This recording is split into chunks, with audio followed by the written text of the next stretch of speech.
Hey there, and welcome to the 2020 edition of Esquire Neighbourhood. I'm Asri Jazman, the Associate Fashion Editor of Esquire Singapore, and it's my absolute pleasure to be hosting this conversation today with singer-songwriter Ari Lauv, better known as Lauv. Hi Ari, thanks for joining us today. What's up? Thank you for having me. So I think you're in LA right now? Yes, I'm in LA, chilling, making music. Oh, that's cool. So actually, yeah, come to think of it, you released your first full album in March of this year, and you've Yes. been pretty much doing promo from home. So how has that been like? Honestly, I mean, obviously the pandemic is a horrible situation, but being home has been really good for me personally, which I'm really lucky to be able to say that, and I recognize that. And I've just been able to focus on working on myself and making music, and yeah, just trying to focus on the good stuff. So. Cool. So would you say then, going through the pandemic, has that helped you creatively? Are you writing Yeah, more I music feel now? like I've been making music in a whole different way that's been really freeing for me. I've just started like getting on the mic and like freestyling a lot of my songs, which has been really like immediate and straight from my heart. So it feels really, really good. Cool. And you talk a lot about mental health. You're sort of like an advocate for it, right? So how was it kind of, I mean, you were you during like were you in a lockdown during this entire period or no? Yeah, I mean, I've been mostly just at home. I'm getting tested like every week. Oh, Um, okay. yeah, and especially now things are getting worse in LA. So I have a studio in my house, which I'm really, really lucky for. Cool. So, I don't know, like for me, being being kind of sequestered from everyone, I'm not really much of a people person, but you kind of vibe off that energy when you meet someone, right? So, was Yeah. there kind of like I don't know, a lowest point throughout this entire experience being, in your own home? Yeah, I mean, I've had a few low points where I just have gotten into like little bouts of depression and stuff. And I went away to a very small group therapy retreat that was like super important for me, um, like social distancing and all, which was really interesting. Um, but yeah, no, I've definitely hit low points, but I've just been like working on like meditation and just trying to keep myself in a better place and try to stay in the moment and appreciate what's in front of me right now. Oh, that's great. So, has being kind of and going through this pandemic, has it caused you to slow down in some way and, like take stock of what's been happening in your career so far? I've just been trying to focus on my personal life a little bit, like talking to my friends more, spending some time with myself. But I end up working way more than I like. I'm like so addicted. Like when I don't know what to do, I usually just like, all right, I'll just go down to my studio and make a song. But then I end up doing that like all day, and then I like won't have FaceTimed like a few of my friends, and I'll be like, damn it, like I did that again. So I'm just working really hard to like stop being so addicted to my work, I guess. So you've kind of released your new album and you've also released a new single. Has that like what's your creative process like? Like how many songs do you write for an album, would you say? Oh man, like this next album I'm working on, I'll probably have written at least 50 songs for it. Like I've been writing so many songs. Like in a good week, I'll write like, I don't know, I'll write like maybe more than 5 songs. It depends. Yeah, like 5 to 7 songs in a good week. So I just write so many fucking songs, like crazy amount. Yeah. Right. So is that kind of like, I guess it's sort of an outlet for you, right? For like for your mental health to kind of get all that Yeah. out. It's a place I can like exercise my demons too. Like I never really used to approach it like that, but now like I have a lot of everyone has like a dark side, and recently I've been exploring my dark side, which is like kind of it's crazy. It's a bit scary, but um there's a lot of shit inside of me that I'm working through, in therapy and in my daily life and my relationships and now in my music really heavily, where I just kind of let out everything, It's like super therapeutic for me. I try not to hide any thought, you know what I mean? Um, Mhm. but yeah, it can definitely be a bit scary because I'll hear something back and I'll be like, damn, that's like really pretty heavy. So I'm working through stuff. Right. You've also started, the Blue Boy Foundation, a Breaking Modern Loneliness podcast, and a host of other initiatives to kind of break stigma surrounding mental health. So, what made you pursue this and make it part of your platform? A few things. One, I just like kind of grew up around, people who struggled a little bit with mental health, and I saw that, and I didn't really get it a lot growing up, and I kind of went through my own versions of anxiety and like depressive states and stuff. But it wasn't until like 2019 that I hit like a crazy low, and then I started taking medication and like finding a therapist that really clicked with me. And I think that's when I like formally like, got some diagnoses, of like OCD and of depression and like, oh, this is what this really is. And I was learning about how it worked and doing a lot of research and trying to get better. In that process, I was like, oh my God, like one, I want to share with my fans and with anybody, who's out there reading, listening, whatever, kind of what I went through. Cause I've seen a lot of people go through stuff like that. And I think a lot of people, I mean, I know a lot of people are going through it every single day. So I wanted to open up about it. And then when I made my song Sad Forever, I wanted to take all the proceeds from that and go through my foundation to, make grants and stuff to organizations who are actually doing a lot of mental health work. So Great. But so I guess you approach mental health in a very real and personal manner. So you're being honest about it to your fans as well as writing songs about them. Has this personally helped you in your own mental health journey? yeah, for sure. Yeah. I feel like, yeah, yeah, no, definitely. It helps me a lot. It also opens up new doors where I'm like, okay, now I have to deal with that. but it's all but it's all in the long run definitely helpful. Like I feel like there's been a lot inside of me that I've kind of ignored that I'm especially during this time I'm starting to open up and really dive into. Cool. So are there any songs that you've written and put out that you wouldn't necessarily want to perform again because of the emotions tied to them? Or is it kind of Um, cathartic for you? no, I don't mind. I mean, there's some songs I just don't like playing as much because I don't think they're as good. No, I'm just kidding. No, but there's not really any song I put out that I'm like, I don't want to play this live because it's too emotional for me. I like that process of tapping back into it.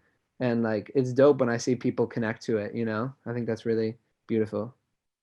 And I feel like the most like I've watched you when you were in Singapore last year, I think.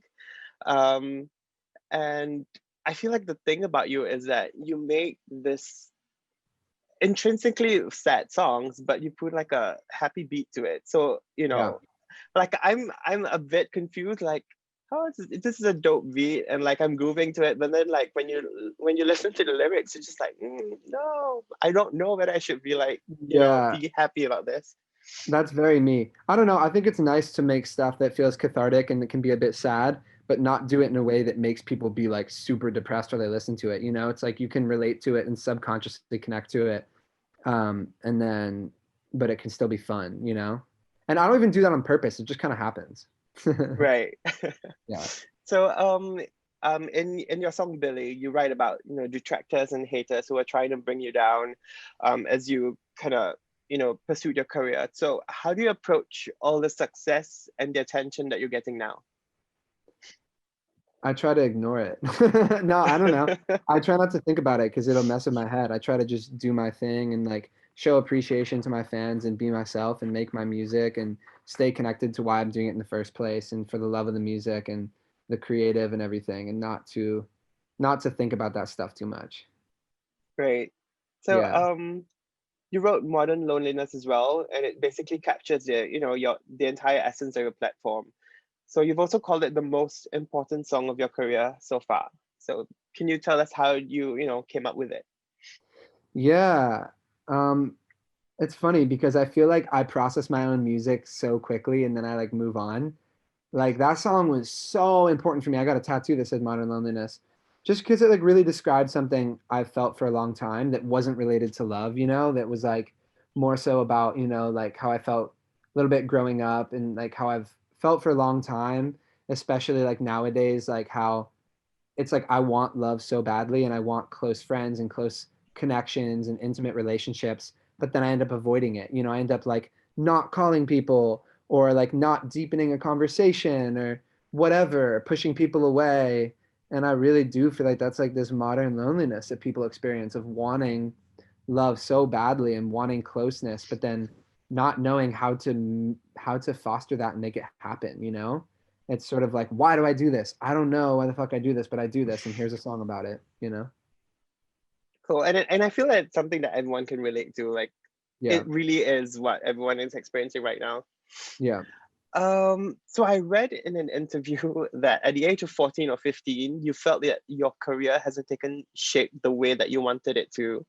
So why did you feel that way at such a young age, like 14 and Because I'm so 15? impatient. I'm so impatient.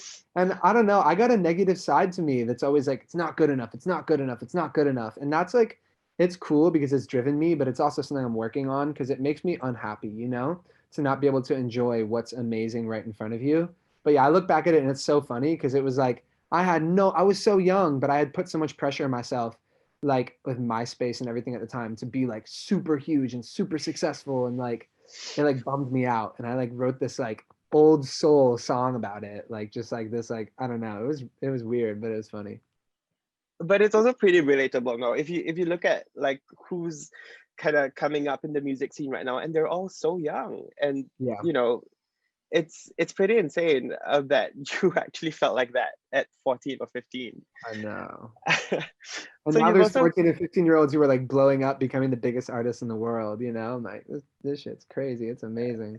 exactly, and it's pretty. I guess it's easier now with like TikTok and social media and all that. So Yeah. Yeah.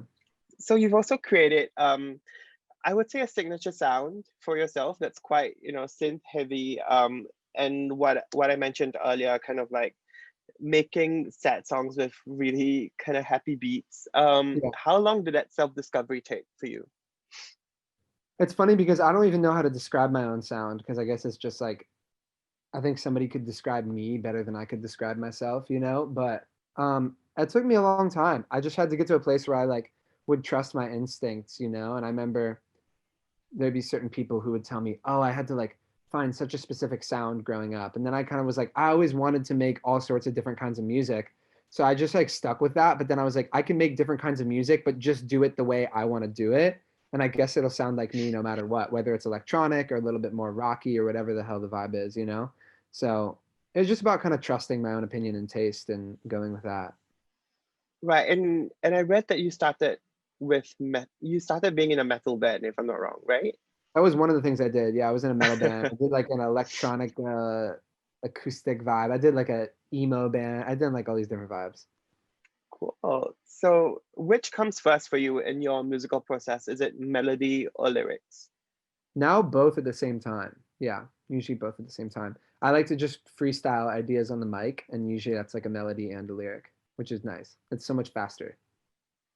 Right. So, I guess you're the kind of music that you make. I feel like you do freestyle a bit, and then with like I Like Me Better, there's this vocal refrain that's part of the melody that's really amazing, and it's such a great hook. Like, how do you come up with that? Is it something like off the cuff that you do with like your voice Yeah, notes or something? usually it's off the cuff. Like sometimes I'll write a melody first, but usually all my best stuff is like I'll just get the idea and like I'll have my voice notes or like I'll have the mic on and I'll just get like some rough idea. Like I might sing a few words, you know, and then I'll get like whatever it was, I'll get like a few of the words and then I'll just kind of shape the rest of it around that. Great. So my question is now, do you listen to your own songs after it's been produced, or like when it's on the radio, or in your Usually once free I or put in it your own out, free I time? stop listening to it. Usually once I put it out, I'm like, I'll listen to it in the car. Sometimes I'll be like, yo, I want to see how this still sounds. And I'm like, all right, this sounds pretty good. Or I'll be like, this song does not sound as good as I wanted it to, but that's okay. It's funny. Right. You've also collaborated with a lot of artists throughout your career. And you've also wrote for a lot of artists, and one of them being Celine Dion. So how did that come about? Um, that one particularly, Yeah.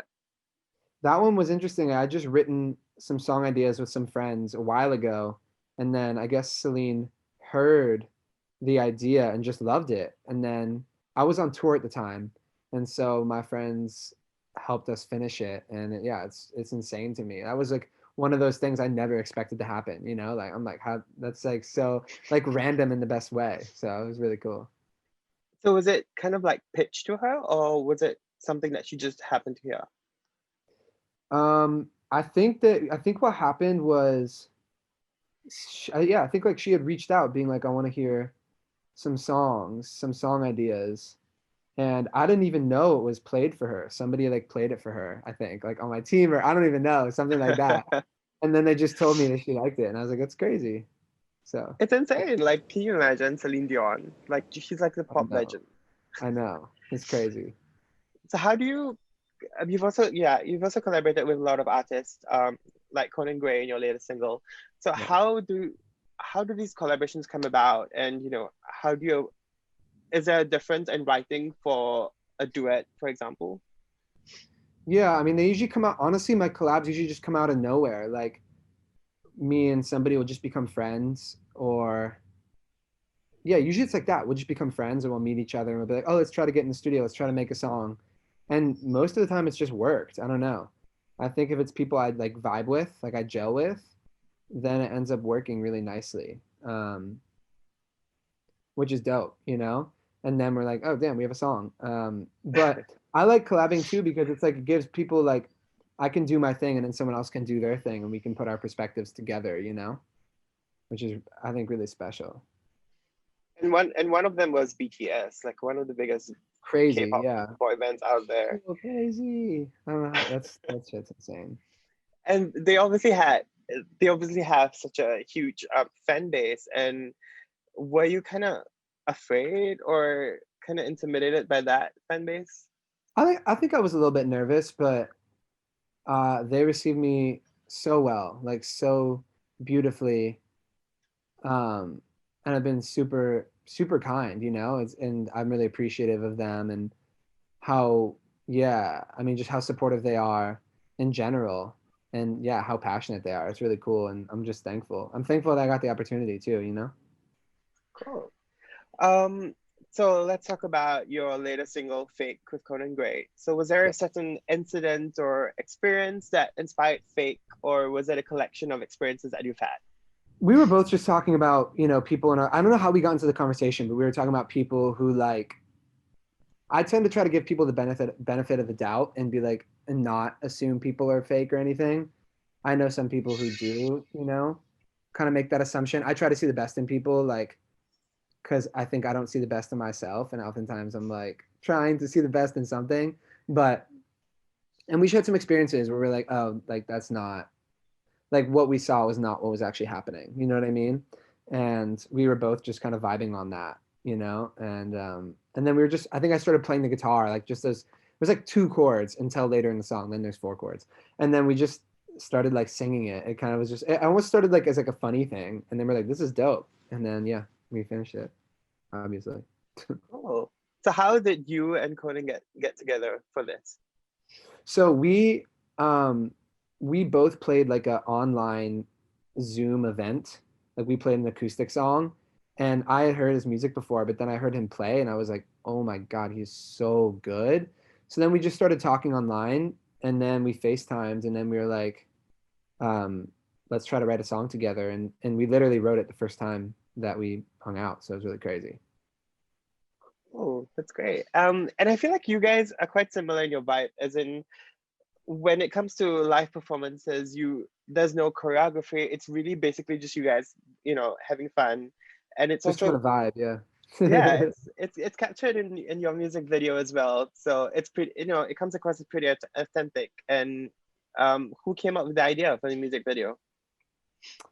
We were all we were me, him, and like my creative director. Like we were all collabing on the idea. We were all just trying to find something that we all thought would be fun because the song is fun. So we didn't want to do something too conceptual. Where we're like, let's point out fake people and like people who do this and that. You know what I mean? We are like, let's not do that. Let's just like literally make it fun, and that's what we did. Being, I don't know, you strike to me as someone who's a bit more reserved. I would say. And where does that energy come from when you perform on stage? I think that's just a spot to like let it out. It's funny because I don't like to think of myself as too reserved. Like I think sometimes I come across that way maybe, but it's just about like I don't know, in certain situations just like letting everything out, not being self-conscious. I feel like a lot of my moments of being reserved come from being self-conscious or come from not wanting to share a certain part of myself. which is a big thing that I'm working through right now because I think like I could spend a lot of life like wanting to be like wanting everyone to like me and whatever and trying to please people and not wanting to say anything that anyone could like think is wrong or could be offensive and like I think you can it's important to be sensitive, obviously. Like I'll always believe that. But it's also important to just like say shit. Just be yourself and say shit. And if you do something wrong, you learn. I think I spent Right. so much of my life being like, I have to be perfect for everyone. And if I'm not perfect, then I suck. And like I don't want to live that way. So that's something I'm working on in my music now and also in my life. Where does that pressure come from though? Where does that pressure come from? I don't know. I don't know. Probably, I don't know. Probably just stuff that I experienced when I was younger or whatever, and probably also just the way.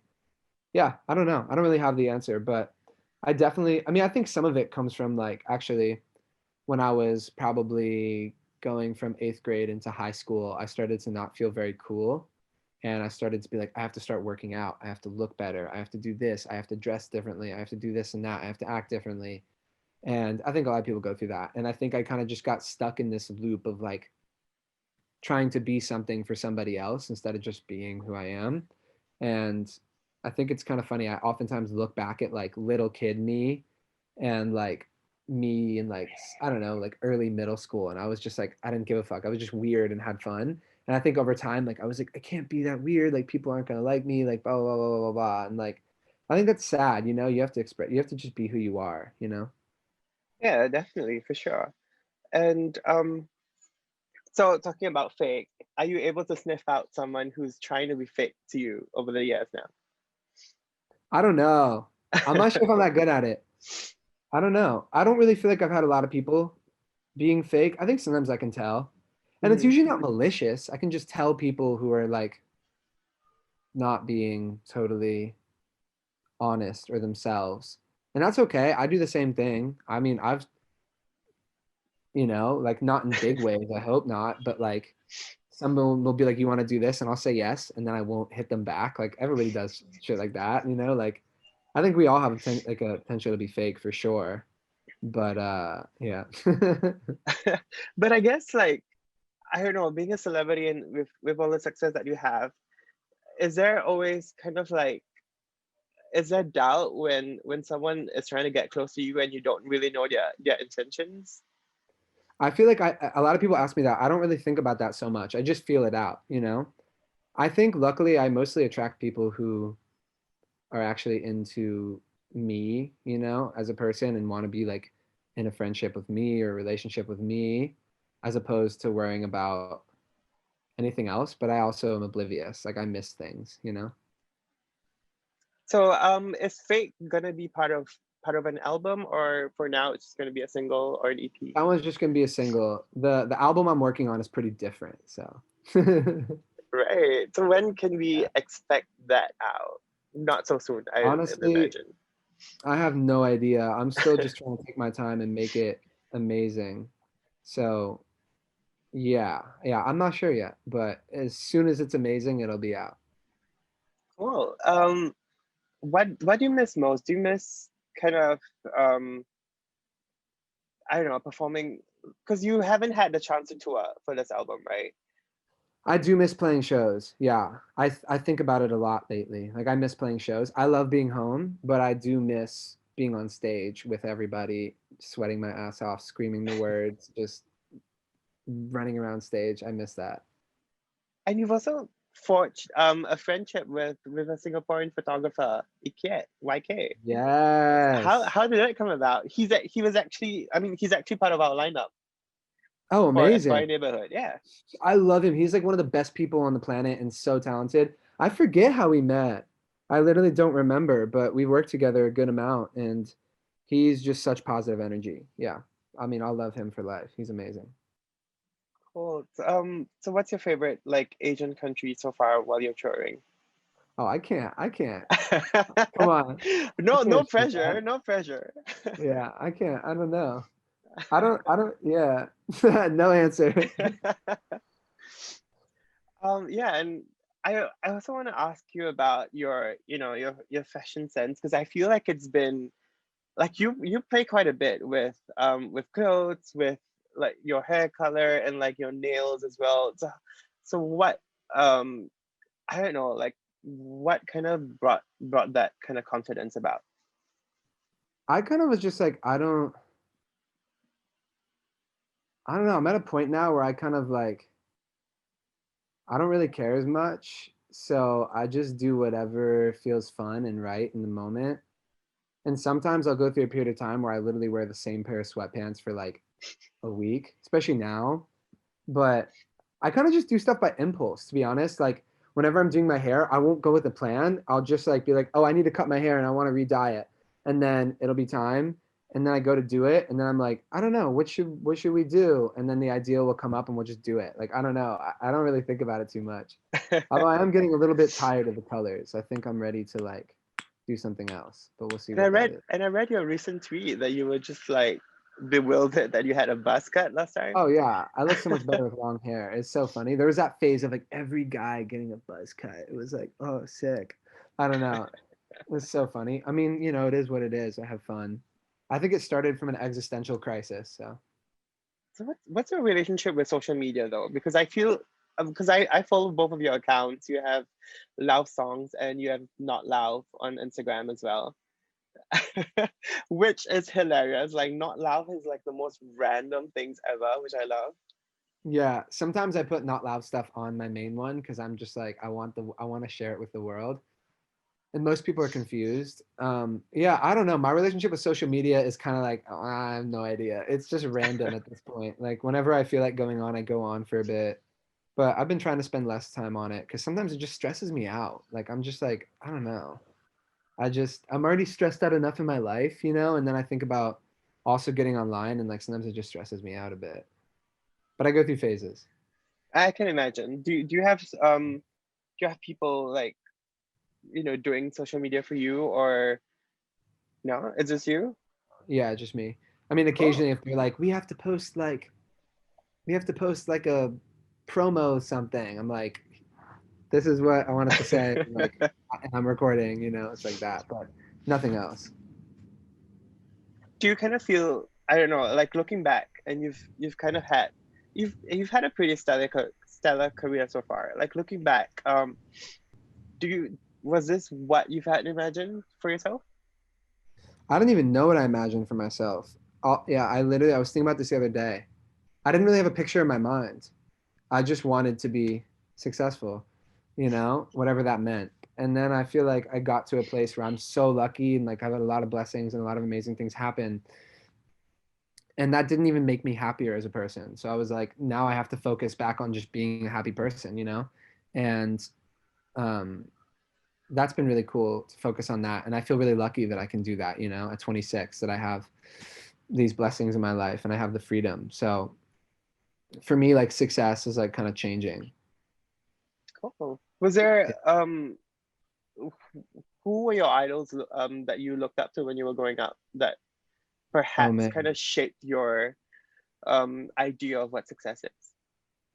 I went through different phases, but in like the MySpace era when I was like 14 or whatever, it was like artists like Never Shout Never and like The Ready Set and a lot of like emo bands, A Rocket to the Moon, Taking Back Sunday. Um, and then from there, I don't know, it's changed a lot. John Mayer, Coldplay, like Drake. Um, yeah, I don't know, all sorts of different careers. Yeah. So what does success mean to you then? Like what's your height of Now, success? for me now, I mean, there's a few things. Like there's personally, which is just having a rich, fulfilling life in terms of like the what is in it, the people, the experiences, the moments, um, the connections with people. But in my career, I'm focusing more on just like competing with myself and being as honest as I can, as being as innovative as I can, being taking as many risks as I can creatively, um, and doing something that'll mean something to people. Like I want to reach a lot of people. Like I never want to. I don't see myself wanting to make an album that's like so weird that like three people will like it. Like my music taste is not that out there. But which is also amazing, you know, that's just not necessarily where I go naturally. But I don't want to sacrifice like reaching more people. Like I don't want to do that above making music that feels like it's pushing a boundary and doing something that's like really authentic and unique to me. Right. So having said that, do you kind of put pressure on yourself to create songs within that kind of formula, I would say? Or is there like, I put pressure on myself. Lately I've been doing less. Like lately I've just been letting it flow. But sometimes I still do. I'll be stuck on a song and I'll be like, is that melody good enough? Like, is that part catchy enough? Like I'll think about stuff like that. But I'm doing that less and less because it's like I just want to make a song and make an album where every second makes me fucking stoked, where I'm like, that's real and that's like super close to me, rather than that part's dope because I know people will like it, but it's not like from here. You know what I mean? So I'm trying to always just be like from here. right, and I feel like it's always the case with like your songs where the most vulnerable songs are the songs that people, gravitate towards. Like Yeah. I think Julia wasn't a single, but a lot of people love that because of Yeah. how vulnerable it is. So yeah, I think you're Trying you're to doing keep it great so there. far. And Yeah. it can be hard as my life as I uncover more dark stuff. If I still want to be vulnerable, I'm like, damn, I'm making music that could be hard for people to hear, you know, hard for myself to listen to, hard for people I love to listen to. There's a lot of, you know, like there's been a lot of me that I've kept bottled up a little bit. So yeah, but that's what I got to do. You know, it's the point of all this is to be vulnerable. It's literally the point. Like, or else I'm just filling space. You know, I don't want to fill space. Like having said that, do you kind of like preamp people that you've written about before the song or an album comes out, that it's about them and this is how it's gonna Yeah, go? yeah. Usually, yeah, yeah. Unless I feel like it won't do good. If I feel like it'll just cause more harm or something like that. But usually I do. Yeah, Cool. And I don't know, is there like nervousness behind that? for sure. Yeah, nervousness for sure. But Cool. and I try not to do it just to do it, you know, like the songs that I put out that might be about certain people, I do it because I play it for other people and they're like, "Oh my God, like I resonate with this so much, like the world needs to hear it." And then I'm like, that's why I'm here, you know what I mean? Like I'm on this planet to do that. So it's like I live once, we all live once. Like if a song can do something cool for somebody, like meaningful, then like I've done my job. So Yeah, like I mentioned earlier, you kind of do a lot of electronic based music, but you also do acoustic versions of them. So which I guess which do you prefer? Like, because I feel like I gravitate towards more of your acoustic versions because it feels even more personal, I feel. really? Yeah, Yeah. it's funny. I've had some people tell me that. I think I get bored by acoustic, to be honest, personally. But it's also fun to do them because it gives me a chance to sing a little bit differently sometimes and to make it a little bit more personal. Because I do have a very intimate voice, I think. You know, some of the best qualities of my voice are probably the softer ones. Yeah, for sure. Yeah. And did you kind of have vocal training when you grew up, or Yeah, I used to suck at singing, and then I took some vocal lessons, and I kind of discovered what my voice was supposed to be, sort of. I used to try to force it to be something, and then I kind of learned how to work with my own voice. well, clearly you don't suck at singing right now because it's Thank you. beautiful. So that's great. Thank you.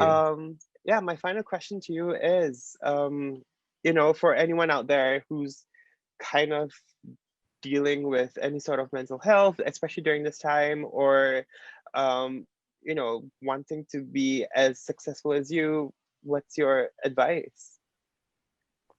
My advice would be to start with the inner work. I don't want to sound like cheesy, but like to start with, especially if you think like success is going to fix you or make you better, it's not, and it's going to add a lot of stress to your life if we're talking about, you know, success. I would say like focus on coming from a place of love and happiness, even when that's pain or sadness, like even when you have to process something sad, if you have to confront things. But I think it's important to be good with yourself, to be your own best friend, or to try to be your own best friend, and to be focusing on the things that make you happy and the things that make you feel loving, to do the self work, to heal yourself, and to be authentic, to like have the courage to just speak. You know what I mean? Like that's like, if there's one place that you can be totally honest with the way you feel, it's got to be your art. You know what I mean? Like that's, even if that's your only place, even if that's your one place, just let it out and see what happens. Sometimes you might have emotions that you may feel like are inappropriate for the real world, but they're still valid. They're your feelings. So I think it's important to like put that out there. Great. Wise words. Thank you so much. And thank you so much for joining us today. Yeah, of course. Thank you for having me. Thank you. And for everyone out there who's tuning in, there's a lot more at Esquire Neighborhood. So check back. And thank you so much for joining us. Thank you. I gotta shave my beard. I'm looking crazy.